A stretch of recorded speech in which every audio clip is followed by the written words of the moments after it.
Welcome to Shorty SuperCoach and welcome to another player profile. Going to take a look at James Cousins from the Hawthorn Football Club, who is a man who's putting his hand up as a potential guy to fill the void of Tom Mitchell. So I'll take a bit of a look at him, particularly after what was a quality weekend for him in the first JLT. But just quickly, I am looking to get the Facebook page going a little bit. I sort of slackened off that a touch last year. But I'm hoping to, probably do a little bit more with that, just to hopefully try and grow the page and channel a little bit. And it should also allow me to, if I were to do any sort of Facebook Live stuff and take questions, it might be easier to do it that way. So yeah, it's not going to be anything that I sort of do any different like the YouTube. It's not something that I'll spend stacks of time on commenting and things like that, but just another way for hopefully people to access it maybe a little bit easier than YouTube perhaps. But anyway, James Cousins. Now, is he a guy we should be considering? He's 217k. That puts him in the category of a bit more expensive than your high draft picks. And as we know, Walsh at 207 is locked and loaded in many teams, and fair enough too.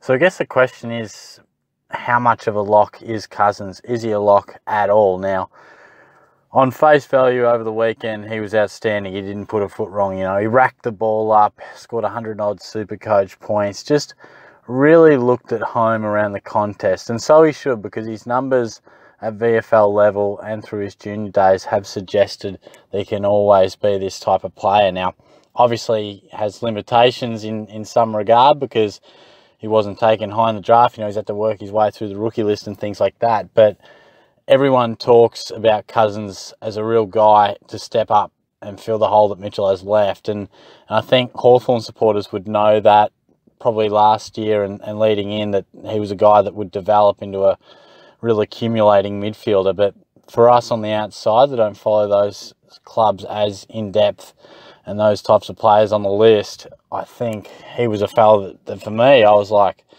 gee, I didn't even realise this was capable of, this fella was capable of racking the ball up like this. So watching him, very impressive. And it should be said, there was no Shields, there was no O'Meara. So immediately when they come back, it's going to push him 2 spots down the pecking order. And how that affects his numbers is the big question. Because what we did see on the weekend was a guy who's ready to step up and find a lot of the ball at senior level. Okay, it's just JLT, fair enough.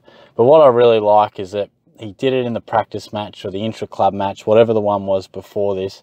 Then he's done it in the JLT, really good signs, attending a lot of centre bounces and stoppages. And just having seen him play, you just get that sense that he's quick on the hands. He knows how to work his way around a stoppage. So that gives us a fair bit of promise.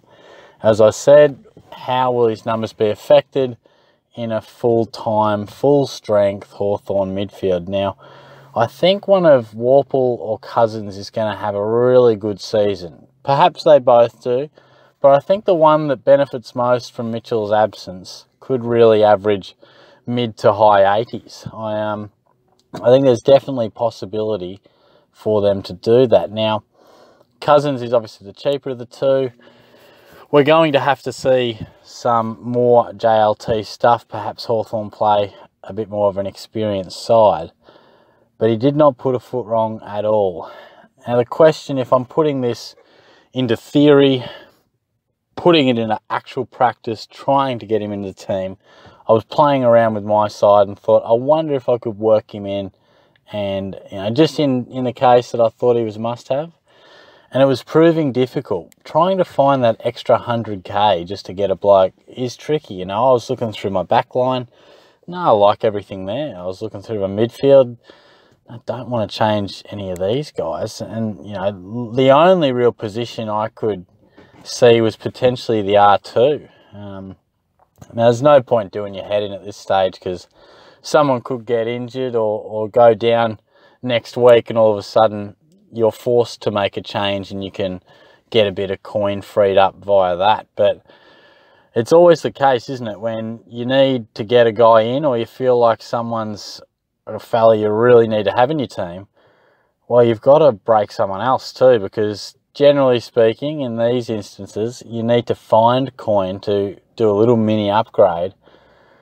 And that's pretty difficult. You know, it means that you're going to have to get rid of someone else to free up that coin. And sometimes, I know for me, and most of you out there probably feel the same, that you're feeling pretty good about your side at the minute. You know, you're pretty settled.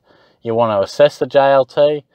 But at this point in time, you're pretty comfortable with what's going on, injuries aside, which means trying to find an extra 100 to 150k can prove quite difficult. So I was tossing and turning and looking at a few things, and it was going to be tricky, but I thought, look, I think before we really start considering him seriously, we're going to have to see him play alongside O'Meara, alongside Shields as well, that real beefed up Hawthorn midfield with everyone that they've got available, because that's really where we're going to see his exact output, because he's going to have to, well, he'll be pushed out of the stoppage to an extent. You know, on the weekend he was at most, you know, he was around the contest more often than not.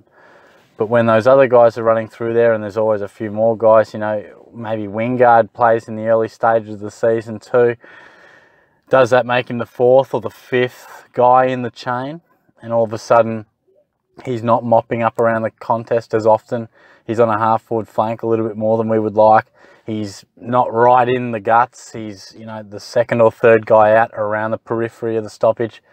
And all of a sudden, when we thought maybe this guy could hit the odd 85, 95, he's just getting your 70s and things like that, which I think he's going to make value. You know, he's going to make some money regardless of that price. But I think we would really need to see that he's capable of averaging solid numbers. And I think we need him to really put his hand up and be that guy who's going to get plenty of time in that Hawthorn midfield. I just wanted to put him on the radar because we've heard a bit about him, and I'm not sure about you guys, but I know prior to this pre-season, I knew little about him. I did not know what sort of a player he really was. And then upon researching and reading the prospectus of years gone by, all of a sudden you see, gee, this bloke's been plying his trade pretty nicely at VFL level and is a bit of a ball magnet. Now, I remember reading Max Gawn's numbers the year before he absolutely broke out, and he dominated the VFL, absolutely dominated it. So even though it seemed like, Jesus, Gawn's just exploded, where did that come from? More often than not, you can see these signs at VFL level or at some other level in their past. You know, generally speaking, these guys can all play, and they've done it before in order to get drafted. It's just about opportunity and sometimes finding that consistent opportunity at senior level. So Cousins may well find that. He certainly looked like the guy who's just capable of pretty easily finding it 25 times a game. Just nice little handballs, reads the play well. I like the look of him. But again, it's going to come down to his opportunity when they get a full strength side in. So I just wanted to put him on the radar because I think he's been talked about a little bit, and just wanted to have my 2 cents worth. So thanks for tuning in, and hopefully you can subscribe away to this channel and check out the Facebook page. Check out, well, any of my other videos if you haven't already. But I will be, I'm not sure when this one will be scheduled, but I'll certainly have a JLT review either just before this one or just after, and I'll be looking to probably broaden the horizons a little bit, probably less profiles individually coming up, and a few more wide-ranging topics on forward options and, you know, all the lines and premiums and of course rookies once the second JLT week winds up. So thanks for tuning in. I'll be back soon. Cheers.